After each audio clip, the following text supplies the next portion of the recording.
Microjig, maker of the gripper. Work safer, work smarter. I've designed and started working on a double pendant lamp which is going to hold two antique looking Thomas Edison era bulbs, and I hope you dig it.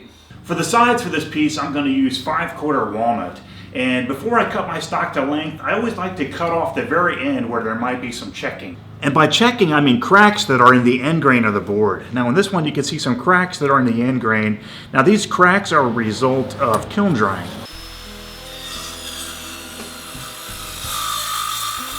The 5/4 stock that I'm going to be using for the sides has a little bit of sapwood on each side.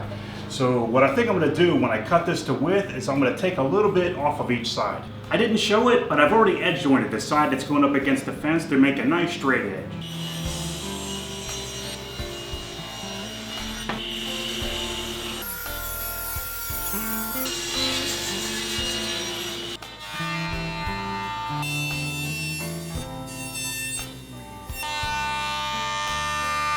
This board is 8 inches wide and my joiner only has a capacity of 6 inches, so I had to overhang my joiner by 2 inches. Now I'll take that 2 inches that I couldn't get at the joiner, I'll take that down to the face jointed portion of the board with a hand plane. So now that I've taken that 2 inches down to the level of the face jointed portion, I need to repeat this whole process one more time because there were a few sections in this board that weren't touched by the first pass of the joiner.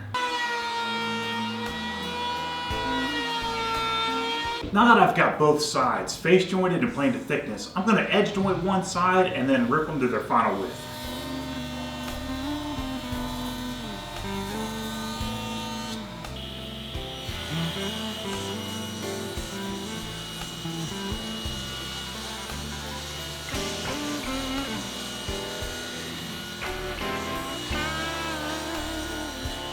Although the rails don't need to be that thick, I'm going to use these 5/4 cutoffs that are left over from when I made the sides. That way the grain will match really nicely.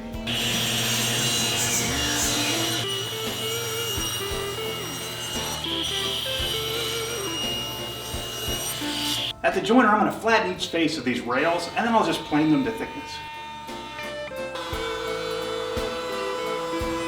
I've got my miter gauge set to 3 degrees and I'm going to cut the top rails to length, cutting a 3-degree angle on each side.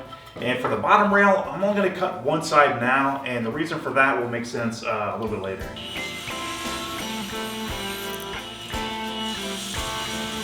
Both sides at the top and the bottom have to be cut at 87 degrees or 3 degrees off from 90. And in order to make that cut, I'm going to use my table saw sled. I just think it's the safest way to make this cut. Now on the right side, I have the stock elevated off of the table saw surface by a piece of plywood that is the same thickness as the bottom of my sled. That way I won't have to fight keeping the piece parallel to the table saw surface as I'm making the cut.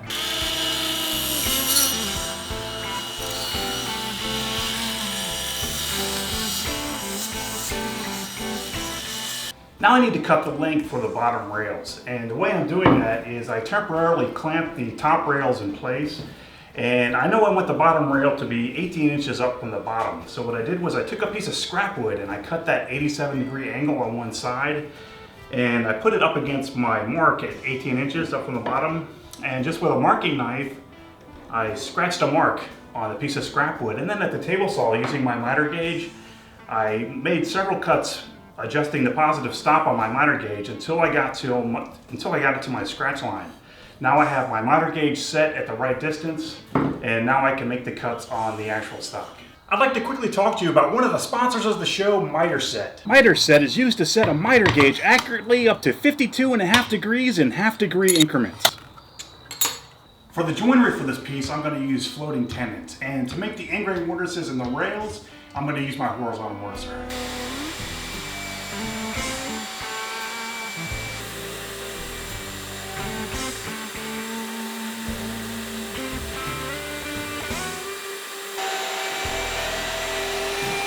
For the corresponding mortises in the sides, I can't use my horizontal mortiser because this piece is just way too big.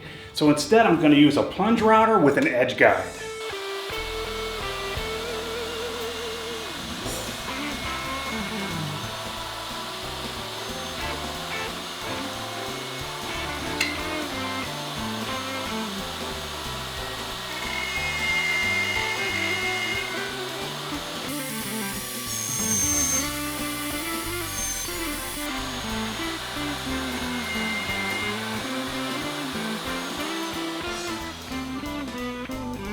For the loose tenon material, I took a piece of scrap walnut and I already cut it to width at the table saw. And at the planer, I got it almost to the thickness that I need, but I'll take it to its final thickness by using my Grizzly drum sander.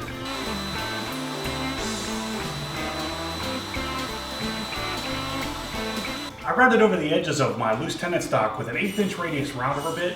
Now at the table saw, I'm just going to batch cut them all to length. I have the lamp dry assembled, so there's no glue on any of the joints. This is just to make sure that everything went together nicely.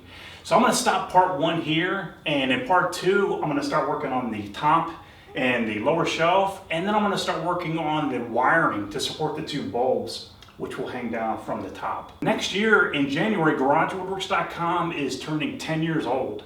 So it's kind of hard to believe, a little bit of a milestone for me.